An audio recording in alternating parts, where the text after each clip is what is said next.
Assalamualaikum warahmatullahi wabarakatuh. Perkenalkan, kami dari salah satu kelompok kelas A2 Prodi Pendidikan Bahasa dan Sastra Indonesia. Mata kuliah, apresiasi dan kajian prosa.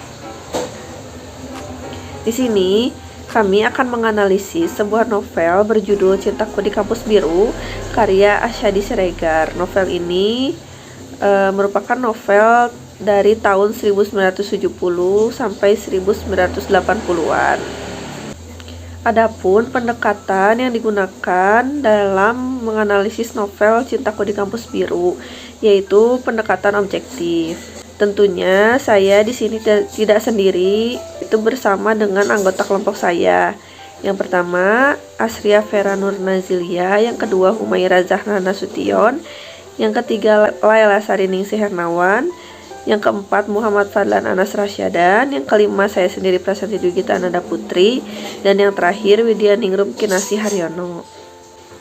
Langsung saja pada pembahasan yang pertama, yaitu sinopsis novel Cintaku di Kampus Biru. Cintaku di Kampus Biru merupakan novel karya Asyadi Siregar yang semula berupa cerita bersambung dalam surat kabar Kompas tahun 1972. Cerita bersambung yang diterbitkan sebagai buku tahun 1974 oleh penerbit Gramedia Jakarta. Novel ini mengalami 5 kali cetak ulang pada tahun 1970-an. Cintaku di Kampus Biru merupakan sebuah novel yang bercerita tentang seseorang mahasiswa Fakultas Psikologi Universitas Gadjah Mada, Yogyakarta, bernama Anton. Anton adalah mahasiswa yang ceria dan pintar. Selain itu, Anton juga menyenangi buku-buku. Sayangnya, ia sedang dihadapkan pada berbagai masalah dalam perkuliahannya. Anton dihadapkan sederet masalah, diantaranya jangka waktu studinya yang sudah nyaris berakhir, Marini pacarnya yang ngebet minta dinikahi, dia belum lulus fak dosen, killer Ibu Yusnita, dan masalah organisasi intrakampus. Anton mencoba menyelesaikan masalah-masalahnya satu persatu. Orang tuanya hanya mampu membiayai kuliahnya selama 5 tahun. Anton mencoba membicarakan masalahnya dengan Bu Yunita baik-baik, tetapi dosen tersebut tetap bersikeras terhadap keputusannya. Ketika berlangsung riset di dataran tinggi Dieng, Anton mengerahkan segala bujuk rayu kepada dosen tersebut, yaitu Bu Yunita. Akhirnya dosen itu berhasil dijinakannya, dan Anton jatuh cinta kepadanya. Marini yang merasa kurang diperhatikan berpaling ke sahabat Anton. Sementara itu, Erika, mahasiswa cantik yang sedang ditinggal pacarnya studi di Jerman, jatuh hati kepada Anton. Novel Cintaku di Kampus Biru memang merupakan potret jujur orang-orang muda zaman ini. Kejujuran dalam memiliki masalah dan nurani muda yang mampu mengundang keakraban penikmatnya. Novel itu menampilkan persoalan bahwa kekecewaan atas putusnya cinta dapat menimbulkan kekeliruan dalam berpikir dan bertindak. Meski terbit dan dibuat pada tahun 70-an, novel ini cukup menarik jika kita baca pada era sekarang. Utamanya bagi para milenial yang penasaran tentang keseruan, kesederhanaan, kehidupan romantika pemuda zaman dahulu. Yang berikutnya ada alasan ilmiah. Alasan ilmiah mengapa kami mengambil novel tersebut karena novel tersebut menampilkan istilah ilmiah atau teori-teori akademik yang sesekali tersisip. Persoalan bahwa kekecewaan atas putusnya cinta dapat menimbulkan kekeliruan dalam berpikir dan bertindak. Kehidupan mahasiswa dalam berpetualang cinta merupakan proyeksi masyarakat muda-mudi. Selama ini, kampus merupakan tempat yang paling menyenangkan. Di situ, kegelisahan dan frustasi-frustasi diendapkan. Dalam kaitannya dengan hipogram, tiap teksnya merupakan sebuah kutipan-kutipan. Tiap teks merupakan penyerapan dan perubahan dari teks-teks lain. Hal ini berarti bahwa tiap teksnya mengambil unsur-unsur tertentu yang dipandang baik dari teks sebelumnya, yang kemudian diolah dalam karya sendiri berdasarkan anggapan pengarang yang bersangkutan. Dengan demikian, meskipun sebuah karya mengandung unsur ambilan dari berbagai teks lain, karena telah diolah dengan pandangan dan daya kreativitasnya dengan konsep estetika dan pikiran-pikirannya, karya yang dihasilkan ini tetap mengandung dan mencerminkan sifat kepribadian. Mengapa penting? Karena pada sejak pertama kali diterbitkan, novel Cintaku di Kampus Biru karya Asyhadi Siregar ini telah mendapatkan apresiasi dari berbagai pihak.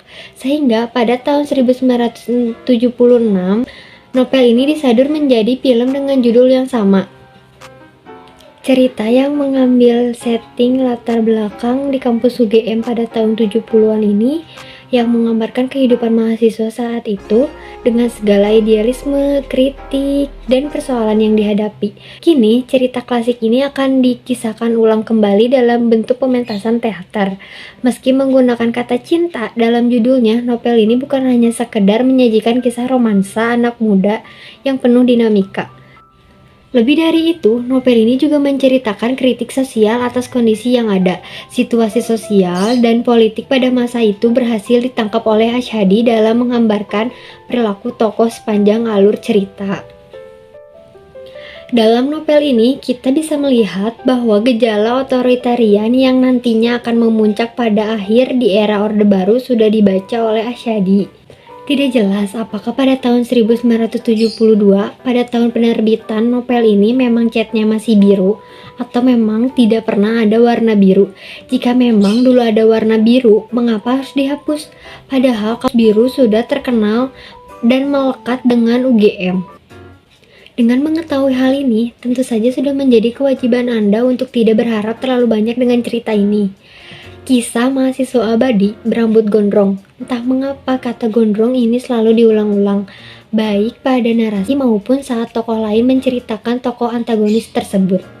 Entah karena gondrong ini sesuatu hal yang lain atau sesuatu hal yang buruk, yang efektif di kegiatan mahasiswa. Dan anehnya, ternyata cerita ini berkisah tentang petualangan cintanya dengan banyak wanita cantik. Hingga cerita ini selesai, dia terlihat bahagia dengan 4 wanita cantik dan berakhir dengan happy ending. Materi selanjutnya ada kajian literatur. Berdasarkan penelitian ini, peneliti mengacu pada penelitian terdahulu dengan model yang sama dilakukan oleh Tri Mutia Rahma tahun 2015 dengan judul Analisis Ronggeng Kebudayaan Banyumas dalam novel Ronggeng Dukuh Paruk karya Ahmad Tohari dan implikasinya terhadap sastra di SMA melalui suatu pendekatan objektif. Adapun penelitian dari Leonardo Damanik tahun 2015 dengan judul penelitian Analisis Novel Anak Rantau karya Ahmad Faudi melalui pendekatan objektif. Dan penelitian dari Muhammad Safar Hasfi KM tahun 2019 judul penelitian Analisis Tokoh Utama dalam novel Ayahku Bukan Pembohong karya Terelie suatu pendekatan objektif. Hal tersebut menunjukkan pemahaman yang dipusatkan pada unsur-unsur intrinsik dengan mempertimbangkan pihak-pihak tertentu. Namun, tidak menutup kemungkinan dalam penelitian ini menunjukkan hasil yang sama dengan penelitian terdahulu. Sehingga perlu dilakukan peneliti untuk mengetahui efektif tidaknya model penelitian ini yang dilakukan atau diterapkan di semua jenjang pendidikan. Lalu pada bagian telah terbarunya, berdasarkan penelitian yang mengkaji tentang novel berjudul Cintaku di Kampus Biru menggunakan pendekatan objektif. Penelitian ini mempunyai kebaharuan dari penelitian sebelumnya yang menjadi pedoman terhadap penelitian ini. Novel Cintaku di Kampus Biru memiliki unsur intrinsik yang dapat dikaji dengan menggunakan pendekatan objektif. Berbeda dari penelitian terdahulu yang mengkaji novel Anak Rantau karya Ahmad Fuadi yang menggunakan pendekatan objektif. Pendekatan yang kami gunakan yaitu pendekatan objektif, yang merupakan pendekatan yang mendasarkan pada suatu karya sastra secara keseluruhan, diperjelas oleh Hasanuddin yang mengatakan bahwa pendekatan objektif merupakan pendekatan yang mengutamakan penyelidikan karya sastra berdasarkan kenyataan teks sastra itu sendiri. Pendekatan objektif menganggap karya sastra itu sebagai sesuatu yang mandiri, otonom, bebas dari pengarang, pembaca, dan dunia sekelilingnya. Orientasi ini cenderung menerangkan karya sastra atas kompleksitas, koherensi, keseimbangan, integritas, dan saling hubungan antar unsur yang membentuk karya sastra. Pendekatan objektif juga merupakan pendekatan yang memandang dan menelaah sastra dari segi intrinsik, yang membangun sebuah karya sastra itu sendiri. Dengan kata lain, pendekatan ini memandang dan menelaah sastra dari segi intrinsik yang membangun suatu karya sastra, yaitu tema, alur, latar, penokohan, dan gaya bahasa. Teori struktural objektif ini yaitu teori yang memusatkan perhatian semata-mata pada unsur-unsur yang dikenal dengan analisis intrinsik. Berikut analisis unsur intrinsik pada novel karya Asyadi Siregar Cintaku di Kampus Biru. Yang pertama ada tema. Novel Cintaku di Kampus Biru ini mengangkat tema percintaan, di mana terdapat pada teori menyatakan bahwa tema merupakan gagasan sentral sesuatu yang hendak diperjuangkan dalam suatu tulisan atau karya sastra fiksi yang dikemukakan oleh Raminai Barbin pada tahun 1985, di mana penulis Asyadi Siregar menonjolkan ceritanya pada sebuah percintaan di luar perkuliahan, seperti kutipan perkataan tokoh berikut. Aku mencintainya, matanya yang sejuk dan senyumnya yang melankolis. Lalu yang kedua ada tokoh. Yang pertama ada Anton Rorim Pandey, yaitu tokoh pria playboy, tidak terlihat rapih namun cerdas. Lalu ada Marini, tokoh perempuan pendiam namun agresif. Ada Bu Yusnita, merupakan tokoh wanita seorang dosen yang galak dan juga pemarah. Lalu ada Handoko, yaitu tokoh pria yang teguh pendirian, bertanggung jawab namun ia pembohong. Adapun Erika, tokoh perempuan yang galak namun penyayang dan lembut. Lalu ada Retno, tokoh perempuan yang penyayang, penakut dan juga pelin-pelan. Lalu ada Lucy, tokoh perempuan yang menyenangkan. Ada Kusno, tokoh pria yang tidak sabaran, ringan tangan dan juga pengkhianat. Lalu ada Ibu Erika, seorang ibu yang penyayang dan bertanggung jawab. Lalu ada Pak Gunawan, yaitu tokoh bapak-bapak yang kritis. Lalu ada Dekan Fakultas, merupakan tokoh yang bijaksana dan pragmatis. Lalu ada Widyasari, tokoh perempuan yang mudah putus asa namun pemberi nasihat yang baik. Lalu ada Usman, merupakan tokoh pria yang baik. Materi yang ketiga ada latar. Latar terbagi menjadi 3, latar tempat, latar suasana, dan latar waktu. Latar tempat pada novel Cintaku di Kampus Biru salah satunya semak-semak, aula perpustakaan universitas, perpustakaan, jalan aspal, jalan Jenderal Sudirman, ruang dosen, rumah Retno, tangga, kafetarian, rumah dekan fakultas, teras rumah Handoko, rumah Erika, kamar Anton, dataran tinggi Dieng, kampus Gajah Mada, penginapan Dieng, telaga warna Dieng, rumah Widyasari, rumah kerja Bu Yusnita, dalam bus, bukit, dan yang terakhir ada kamar penginapan. Adapun latar waktu yang digunakan pada novel Cintaku di Kampus Biru, yang pertama ada siang hari, sore hari, dan terakhir ada malam hari. Latar suasana yang digunakan pada novel Cintaku di Kampus Biru, yang pertama ada suasana sepi, yang kedua ada suasana menegangkan, dan yang ketiga ada suasana menyedihkan. Yang keempat ada alur. Alur yang digunakan pada novel Cintaku di Kampus Biru ini menggunakan alur maju, di mana awal cerita dari tokoh hingga konflik tersusun secara berurutan sehingga mendapat jawaban pada cerita tersebut.